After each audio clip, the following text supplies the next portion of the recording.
Have you taken a cognitive test? No, I haven't taken a test. Why the hell would I take a test? Come on, man. He had a little pep in his step back then. Well, we hope that during Biden's first physical as president, that cognitive test actually would happen.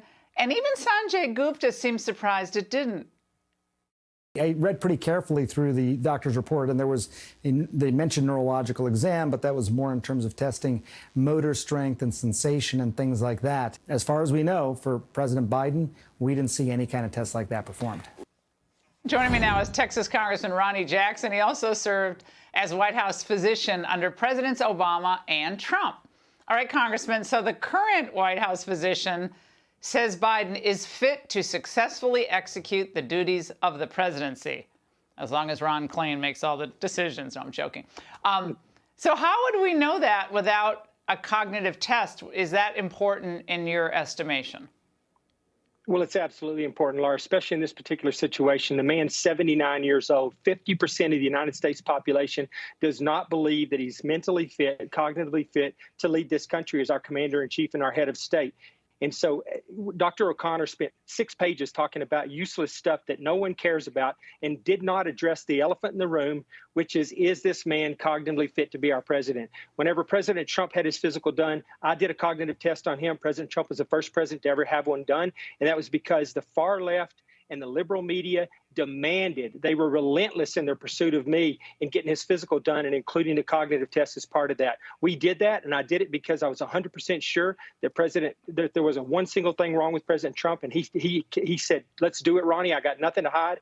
But they are just as sure right now that Biden would not do well on this test, and that's why they ran away from this, and they will not do it because they know he'll fail miserably. And he will validate what the public thinks about him right now, that he's not fit to be our commander-in-chief. No, they went on and on about Trump's cognitive test. It was the most ridiculous thing. Anyone who spent any time with President Trump, there's no issue with his cognitive abilities, that's for sure. Now, here's a list of all the things that the White House physician says he checked. Okay, optometry, otolaryngology, I can't say that, ENT, dentistry, his dentistry, orthopedics, physical neurology, cardiology, radiology, dermatology, anesthesiology, and gastroenterology. Congressman, that sounds like a bad Scrabble contest, but dentistry? What? Why do we care about whether, he needs a root canal or not? This makes no sense. He was literally just trying to fill the report, just trying to fill 6 pages of the report, and they did it as a written release. He should have got up there. Dr. O'Connor, who I don't know personally, he used to work for me. I don't really have a lot of respect for the man, to be honest with you.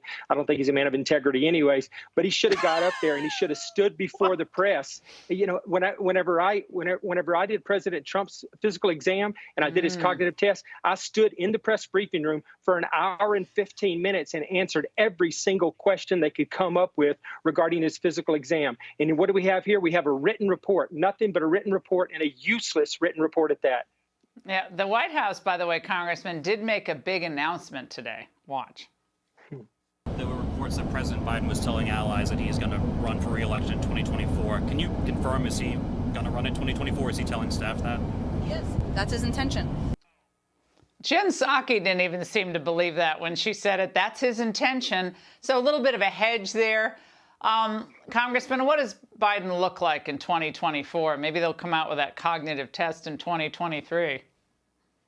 Yeah, there's no way, Laura. There's absolutely no way. You mark my word, he will not run for president for a second term. He'll be 82 years old. Then I'm going to stick to what I've been saying all along since he was candidate Biden. He won't make it to the end of this term. They will remove him at some point. After the 2022 midterms, they're going to have to address his cognitive issues. It won't be Ronnie Jackson talking about it anymore. It's going to be the Democrats, and they're going to have to explain what's going on with him. And make no mistake about it, there's a certain number of people in the White House right now.